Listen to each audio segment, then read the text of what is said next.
पता नहीं चलता। नगर में संघ आके निकल भी जाते हैं तो भी हमें पता नहीं चलता। ऐसे भी बहुत सारे अभी भी जीव होंगे। हाँ, ऐसे भी जीव है, ऐसे भी जीव होंगे, पक्के होंगे। अब जिसका जितना पुण्य का उदय होता है वह उतना ही पुरुषार्थ कर पाता है, और फिर समय बीतने के बाद फिर सोचता रहता है, अरे शायद मैं ऐसा कर लेता, शायद मैं ऐसा कर लेता। जब समय होता है तो व्यक्ति अपने हाथों से समय और मौकों को गंवा देता है और फिर जिंदगी भर रोते रहता है।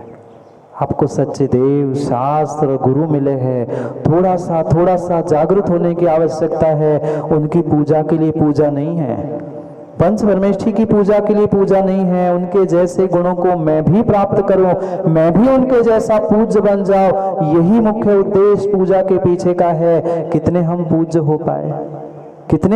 हो पाए, थोड़ा सा विचार कर लेना। जो महीने 2 महीने 4 महीने साधु की सेवा में लगता है, महीने 2 महीने नहीं, 15-20 दिन में ही जो साधु की सेवा करने वालों की सेवा विकास करता है, कितनी प्रशंसा मिलती है। नहीं मिली? साधु की तो ठीक है, साधु के पास आने वालों की व्यवस्था की जाती है तो इतना मान सम्मान और इतनी प्रशंसा होती है। फिर साक्षात साधु की और प्रभु की सेवा और हम वही आवृत्ति करेंगे, उनका पूजन पाठ करेंगे तो हमारे लिए कितना उच्च स्थान पूज्यता का प्राप्त हो सकता है, ये सोचने और समझने की आवश्यकता है। मैं बात आदरणीय बनने की नहीं कर रहा हूँ, सम्माननीय बनने की नहीं कर रहा हूँ। वो तो कैसा ही वह बुजुर्ग उम्र में हो, पिता कैसा ही वैष्णव में क्यों ना लगा हो, पर संतान लोक लाज खातिर तो उसे आदरणीय मानता ही है। पिता तो कहता है पर उनकी बात नहीं, परम पूज्य बनने की बात चल रही है। और जिसके पास ये पक्का मानना, जिसके पास रावका जी जो होता है वह वही देता है, जिनके पास गुण है वो गुण ही देगा, जिसके पास पूज्यता है वो पूज्यता ही देगा, जिसके पास स्वयं सम्मान होता है वही दूसरों को सम्मान देना जानता है, जिसके पास दुर्गुण है, जिसके भीतर खोट है, जिसके भीतर पाप है, वह दूसरों के लिए भी वही परोसता है। माँ भोजन में क्या परोसते हैं आप? भोजन में क्या परोसते हैं आप लोग? वही परोसते हैं जो बना है, जो बना ही नहीं है वो परोस सकते? जिसके पास जो बना है वो वही देता है। अगर हमारे पास खोट है, पाप है, छल कपट है तो हम भी प्रभु और गुरु के चरणों में वही समर्पित करते हैं। पर चाहे तुम छल कपट, मायाचारी, पाप, खोट जो भी प्रभु और गुरु के चरणों में समर्पित करना, ये पक्का मानना प्रभु और गुरु दोनों के पास गुण ही होते हैं। वे आप कैसा ही कुछ कर लो, वे हमेशा गुण, संस्कार और आशीर्वाद ही लुटाते हैं। वे कभी किसी को श्राप नहीं देते हैं। ये तो श्रावकों का काम ही होता है और कहते ही है, महाराज हम तो श्रावक है, हम कहते तो बहुत है, कर पाते नहीं कर पाते, पर कहना तो हमारा काम है। हम श्रावक है, झूठ तो मतलब नहीं बोलते ना। महाराज आप तो क्षमा के धारी है, आप बड़े हैं, क्षमा कर देना। गलती 1 बार 2 बार, बार-बार नहीं होती। युवाओं ये ध्यान रखना, गुरु और प्रभु ऐसे तुम्हें निमित्त मिले हैं। ये जैन कुल में जन्मने के बाद वे तुम्हारे सभी दुर्गुण लेते हुए मात्र और मात्र गुणों को ही देने का प्रयास करते हैं। कम से कम दुर्गुणों को उनके ही चरणों में छोड़ दो। और पूजा करने का मात्र उद्देश्य यही है, हम प्रभु के और गुरु के चरणों में पहुंचकर अपने दुर्गुणों को छोड़कर उनके गुणों को प्राप्त करने का प्रयास करें। मात्र मंगलाचरण में वंदे तद्गुण लब्धे कहने से माताओं काम नहीं होगा, उन गुणों को वास्तव में ग्रहण करने के भाव होने चाहिए। मात्र ग्रहण करने के भाव होने चाहिए। मेरी भावना में तो पढ़ते आए होंगे अभी बहुत कुछ, 2 दिन आपने मेरी भावना के बारे में सुना। गुण ग्रहण का भाव रहे नित, बोलो ना, आप लोगों को नहीं आती? गुण ग्रहण का भाव रहे नित। ये सही बोल रहे हो कि झूठ बोल रहे हो? कितने गुण ग्रहण के भाव है? कहने की बातें है। गुण ग्रहण का भाव रहे नहीं तो दृष्टि दोषों पर जावे। अब रिमिक्स का जमाना है, पाटुदी जी, समय बदल गया है। दोष ग्रहण का भाव रहे न दृष्टि न गुणों पर कभी जावे। हाँ, यही स्थिति है, जगह बदल दी, आगे पीछे हो गया हमारा रिमिक्स। हमेशा दोषों पर दृष्टि जाती है। अरे श्रावकों के गुण तो छोड़ दो, श्रावकों के दोष तो छोड़ दो, हम तो साधुओं में भी और प्रभुओं में भी गुण दोष नहीं होते हुए भी दोषों का आरोपण करने के लिए नहीं चूकते। ऐसे भी जीव है, ऐसे भी जीव है। और मैं तो उन जीवों को संजू भाई बहुत बड़े पुण्यात्मा मानता हूँ जो गुणों को देखने की जगह दोषों को देखते हैं। वे अपना पुण्य दूसरों की दोषों को खोजने के लिए नष्ट कर रहे हैं। और वे विशेष पुण्यात्मा है, क्योंकि उनको गुणों में से ज्यादा दोष दिखते हैं। अपनी परीक्षा करना, दूसरों को नहीं देखना, अपनी परीक्षा करना कि हमारी दृष्टि कहाँ जा रही है। क्योंकि संसार में अगर कोई पूज्य है, कोई व्यक्ति पूज्य नहीं है। हमारे जिन शासन में तो कोई व्यक्ति पूज्य नहीं है। अगर संसार में कितने ही कोई पूज्य बनने वाले क्यों ना हो, पर जिन शासन में मात्र गुणों की पूजा है। अगर नमोकार मंत्र आप लोग पढ़ते हो, नमोकार मंत्र, अंकित भाई नमोकार मंत्र आता है? नमोकार मंत्र में कौन से तीर्थंकर का नाम है? कौन से तीर्थंकर का नाम है नमोकार मंत्र में? किसी आचार्य भगवान का, किसी साधु का? नाम किसी का नहीं है, नाम किसी का नहीं है। पर किसी अरहंत सिद्ध आचार्य उपाध्याय साधु को छोड़ा? नहीं छोड़ा। क्योंकि जिन शासन व्यक्ति की पूजा नहीं करता, किसी व्यक्तिगत व्यक्ति की पूजा यहाँ है ही नहीं है। जिन्होंने अरहंत के गुणों को प्राप्त कर लिया, सिद्धों के गुणों को प्राप्त कर लिया, आचार्य उपाध्याय साधु के गुणों को प्राप्त कर लिया है, वे सभी जीव हमारे लिए पूज्य है। इसलिए नमोकार जो मूल मंत्र है, महामंत्र है, उसमें किसी व्यक्ति विशेष का नाम है ही नहीं है। महामंत्र क्यों है? सभी मंत्रों का अधिपति राजा क्यों कहा जाता है? मात्र और मात्र इसीलिए कि किसी व्यक्ति विशेष का नाम नहीं है, किसी व्यक्ति को छोड़ा भी नहीं है हंसराज जी, और किसी का नाम भी नहीं लिया है। जिन शासन की यही अद्भुत रीत, यही अद्भुत कला है कि वहां मात्र और मात्र पूजा गुणों की है, किसी व्यक्ति विशेष की नहीं। क्योंकि एक का नाम लेते दूसरा रूठ जाता, दूसरे का लेते तीसरा रूठ जाता। जैसे समाज घर परिवार में देखने में आता, ऐसा हो सकता था। इसलिए मूल मंत्र, अनादि अनिधन मंत्र किसी व्यक्ति विशेष के नाम से, किसी व्यक्ति तीर्थंकर आचार्य साधु कितने ही महान क्यों ना हुए, चाहे आदिनाथ भगवान हो, महावीर भगवान हो, कुंद स्वामी हो, किसी का नाम नहीं लिया। क्योंकि नाम पूजनीय नहीं है, तुम्हारी पर्याय पूजनीय नहीं है, तुम्हारा स्थान पूजनीय नहीं है, तुम्हारा गुण और तुम्हारा कार्य पूजनीय है। ये सोच समझकर ही हमें पूजा करने के पीछे के उद्देश्य को समझना है। पूजा करने के उद्देश्य को समझना है। ये सबसे बड़ा गुण है, ये सबसे बड़ा गुण है कि व्यक्ति की स्वयं की ईमानदारी ही उस व्यक्ति का सबसे बड़ा गुण है। हम अपने आप से पूछे ना, हम कितने ईमानदार है। हम अपने आप से ही पूछे हम कितने ईमानदार है। घर गृहस्थी में तो छोड़ दो, ईमान का बेईमान कब हो जाता है व्यक्ति समझ नहीं आता। पर धर्म क्रियाओं में भी हम कितने ईमानदारी से जुटे हैं, ये सोचने और समझने की आवश्यकता है।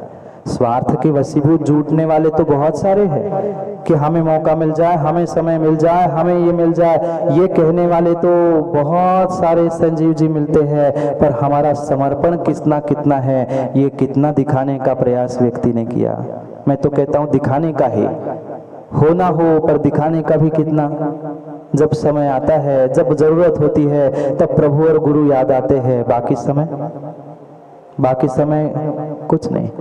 जहाँ मान सम्मान माला तिलक मिलने की, कुछ प्रशंसा मिलने की उम्मीद होती है, वहाँ फिर गुरु, वहाँ फिर प्रभु याद आते हैं। बाकी समय कितनों को याद आते हैं? नहीं। दुख के दिनों में आते हैं कि अपनी कसाय की पुष्टि करते समय आते हैं। पर अन्य समय में, उनके दुख के दिनों में हमें कभी याद आती है कि वे भी कभी कष्ट में होंगे, उनकी भी कभी दिन अच्छे बुरे होंगे। तब हमें कोई याद नहीं आता। जब अपनी सीधी करनी होती है तो हर व्यक्ति फिर आगे पीछे घूमते हुए प्रभु और गुरु के देखता है। ये स्थिति है आज के संसारी जीवों की, और इसीलिए पुनः यहाँ काम कुमार नंदी महाराज समझा रहे हैं, ज्ञानियों स्वार्थ के वशीभूत होकर कभी गुरु और प्रभु के पास मत जाना, कभी स्वार्थ के वशीभूत होकर गुरु और प्रभु के पास मत जाना। ये श्रावक सोचता है कि हम छल कपट कर रहे हैं, हम चोरी छुपे कर रहे हैं, वो सामने वाले को समझ में आए नहीं आए, किसी को समझ में आए नहीं आए, ये पक्का मानना। सर्वज्ञ प्रभु के ज्ञान में सब कुछ झलका है। आपने क्या कहा था, आप क्या कर रहे हो और क्यों कर रहे हैं, किसी को समझ में आए ना आए, पर भगवान तो सब जानता है।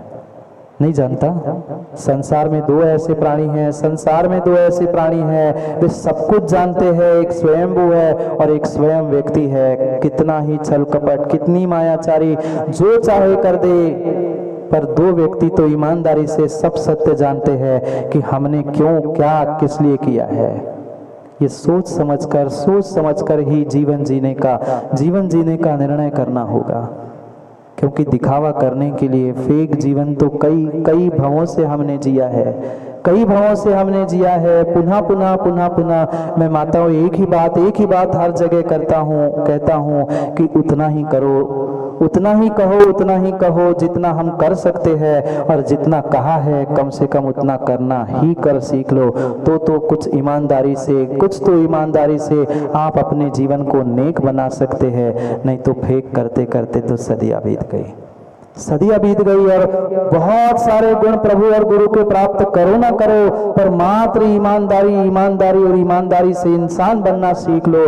पक्का मान लो, आज ईमानदारी से इंसान बन लोगे, आने वाले समय में कभी भगवान बनने की भी संभावना है। पर भगवान बनने के लिए हर कोई स्पर्धा में लगा है, पूज्य बनने की स्पर्धा में हर कोई लगा है, पर ये कब समझ पा रहा है आज का इंसान कि मैं इंसान बना हूं कि नहीं बना हूं। श्रावक बनने की तो कोसों दूर रही, श्रावक रहने की बात तो कोसों दूर रही, मैं तो इंसान बनने की बात कह रहा हूँ। इंसान ही नहीं बनेंगे, श्रावक नहीं बनेंगे, और भगवान और गुरु बनने की बातें करने से क्या होगा। यूं ही पूज्यता नहीं मिलती संसार में, संसार में मात्र गुणों को प्राप्त करने वालों की ही पूजा होती है। जो जैसा बोलता है वैसा ही चलता है, पूजा उसकी ही है। जो जैसा बोलता है वैसा चलता है, पूजा उनकी ही है। क्या करे, मैंने ऐसा कह दिया एक जगह पर कि जो जैसा बोलता है वैसा चलता है, उसकी पूजा करनी चाहिए। अब सुनने वाले ने तो सुन लिया, महाराज कह रहे सही कह रहे होंगे, जो जैसा चलता है वैसा ही बोलता है, उसकी पूजा करनी चाहिए। पूनम चंद जी ने बात सुन ली, बुरी तो नहीं मानोगे? मान लोगे तो क्षमा कर लेना, 10-12 दिन और बचे, क्या कर लोगे? पूनम चंद जी ने मान ली बात, गुरु की बात, गुरु ने कहा झूठ तो हो ही नहीं सकते। महाराज ने कहा था कि नहीं, जो जैसा चलता है वैसा बोलता है, जैसा बोलता है वैसा चलता है, उसकी पूजा करनी चाहिए, वो पूजनीय होता है। शाम के समय दुकान से घर लौट रहे थे, एक लड़खड़ाता हुआ व्यक्ति उनने देखा। शाम के समय में लड़खड़ाने व्यक्ति समझ रहे होंगे, क्या और समझा? थोड़ा सा लेके आए हुए डोज दवाई लेकर लड़खड़ाते हुए चल रहे थे, तातू पापा पैपू करके बोल रहे थे, जैसा बोल रहे थे वैसा चल रहा था, जैसा चल रहा था वैसा बोल रहा था। सुबह ही सुना था कि गुरुजी ने कहा था जो जैसा बोले वैसा चाले, जैसा चाले वैसा बोले, उसको पूजना चाहिए। वो घर दौड़ के जाते, गुरुजी ने कहा था, झूठ कैसे हो सकता है। वो लड़खड़ाते हुए चल रहा था, लड़का उधर जो के बोल भी वैसे ही रहा था। नहीं देखा आप लोगों ने शराबी को कभी? वो बोलता भी वैसा है और चलता भी वैसे ही है।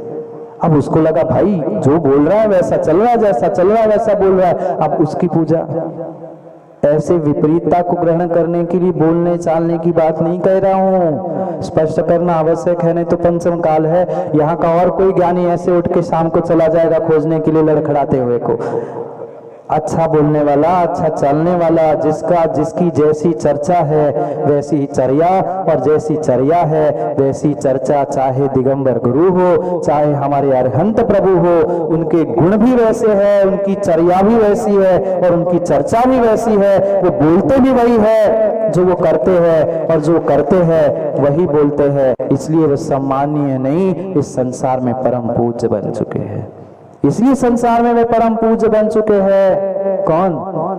जो जैसा बोलता है, उनके जैसा नहीं, शाम को मिलने वाले दोस्तों जैसा नहीं, जो सही मायने में स्वयं के गुणों में जीते हैं और दूसरों को भी गुणों को देने का प्रयास करते हैं। जितना कहते हैं उतना करते हैं और जितना करते हैं उतना ही कहते हैं। कम ज्यादा कहना और करना ये गुणी जनों की पहचान नहीं है।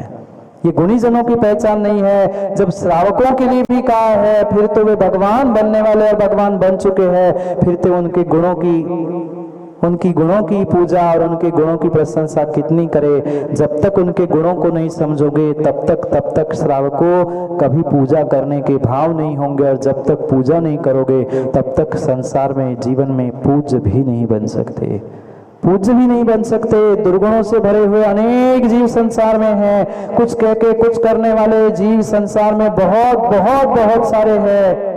ये दुर्गुणों से भरे हुए हे यानी छोड़े जाने वाले अनेक व्यक्ति है संसार में। मात्र और मात्र गुण पूज्य है, पत्थर की पूजा नहीं है।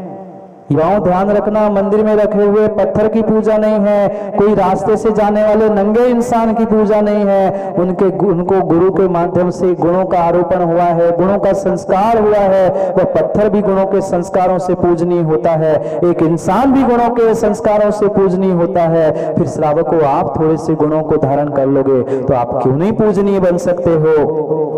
क्यों नहीं पूजनीय बन सकते हो?